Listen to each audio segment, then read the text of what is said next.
Hey, have you noticed that there isn't actually anything to do around here? Yeah, no, I'm actually so bored most of the time. If only there was just something we could do with our lives that is productive. I know, imagine. Yeah. Actually, right over there, there's actually something that we can do. Wow, look at this board over here. Isn't this just interesting? The MMRTI 2026 Summer Youth Media Internship Program. That sounds really interesting. You want to see? Yes, I would. Yeah, look, let's see. Do you want to go check it out? Yes, we should check it out. All right. I think this is the room. You want to go in? Yeah.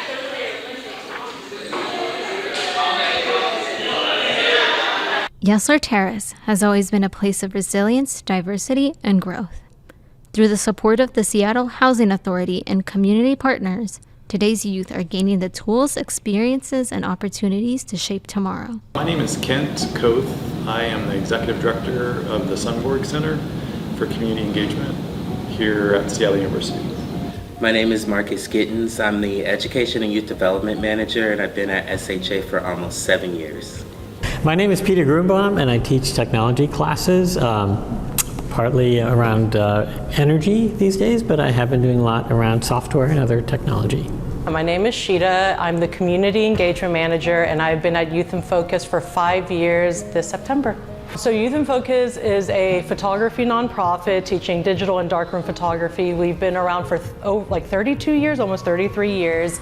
And yeah, our whole thing is like building community around art, specifically photography, and providing a space for young people to be able to share their world, their vision, their voice, their perspective through photography. As of 2026, all of our classes are completely free, no barrier to access, because we provide all the camera and gear and equipment, so all people have to do is just show up.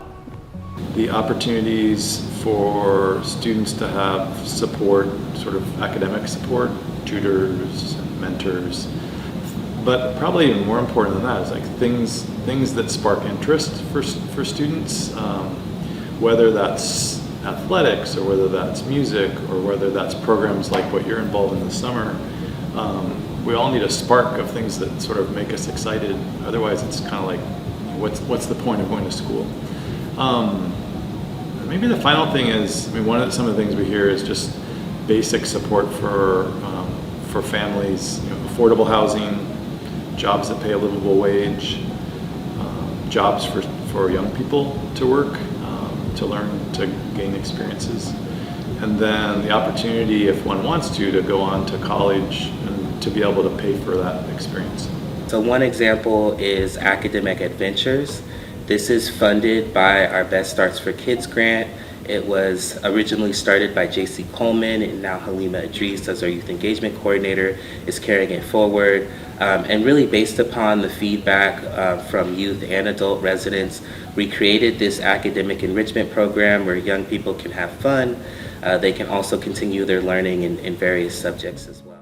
You know, the first time we did the computer dance game, there was no cultural element. So kids just created whatever music they wanted, whatever the images they wanted, and it was okay. But then when we added the cultural piece, it really added this kind of depth to it.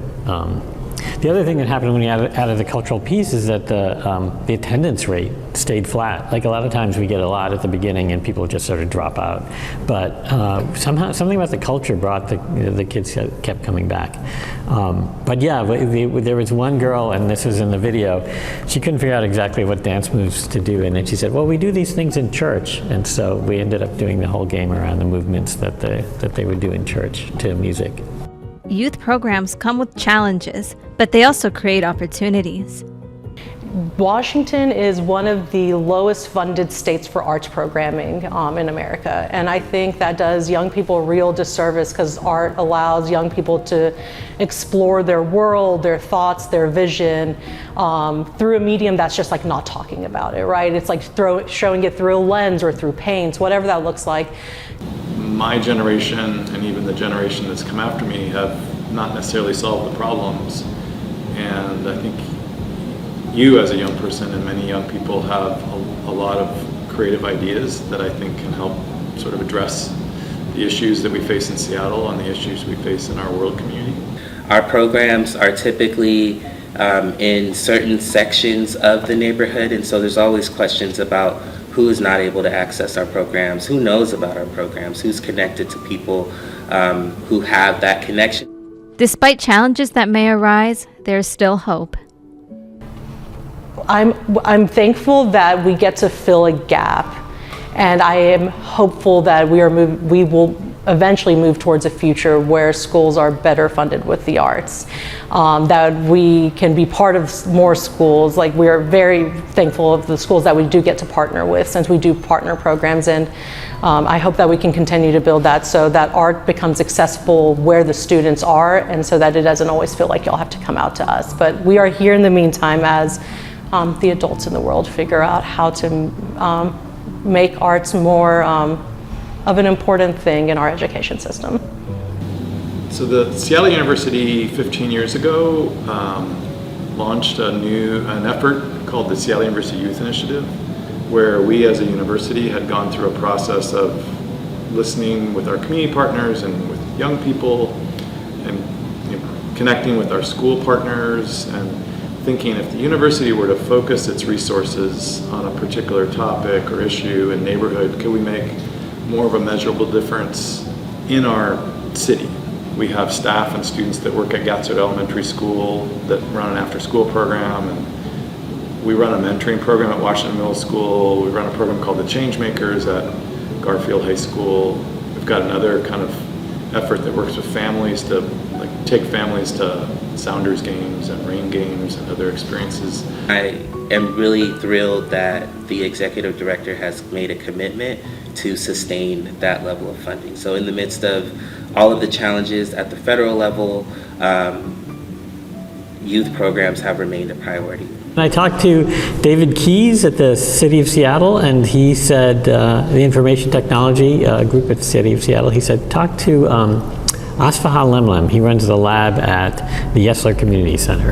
And so I came and talked to him, and I explained what I wanted to do, and he said, let's do it. So I got involved in Yesler, and that got me involved in sort of a nonprofit community in Seattle. And through that, I met Asaye Abune, who runs MMRTI. He invited me to teach some classes with his organization, MMRTI, and I did that for several years.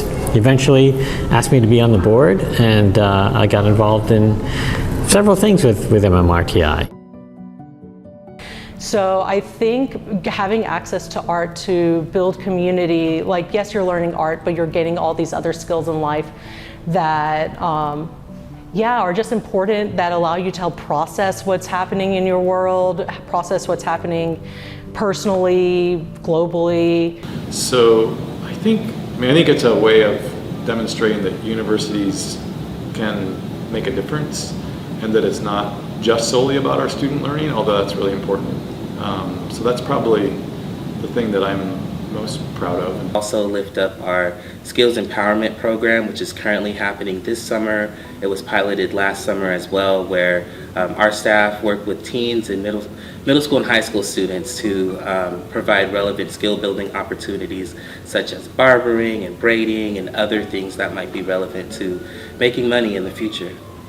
They're almost all very, very fast at learning technology. And so just kind of giving them the opportunity to get beyond being consumers of technology, right, and watching YouTube or watching whatever, and actually creating something, I think was very powerful for me, and I think I saw an impact in the kids that I taught.